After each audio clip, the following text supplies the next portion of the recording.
అనాథగా మారిన చిన్రావు railway station. మంచినీటి సౌకర్యం ఉండదు. మహిళా ప్రయాణికులకు కనీసం బాత్రూమ్ సౌకర్యం కల్పించని పరిస్థితి. స్టేషన్ ఆవరణలో ఎక్కడ చూసినా చెత్త చెదారం, దుర్గంధం. రేపల్లె నుండి ఇటు తెనాలి నుండి అనేక పనులపై నిత్యం వందలాది మంది ప్రయాణికులు వస్తూ పోతూ ఉంటారు. రైల్వే స్టేషన్ ఆవరణలో ఉండాల్సిన పార్కింగ్ స్టాండ్ నిర్వహణలో లేదు.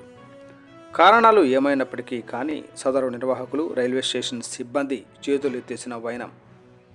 వాహనదారులు అయోమయానికి గురవుతున్నారు.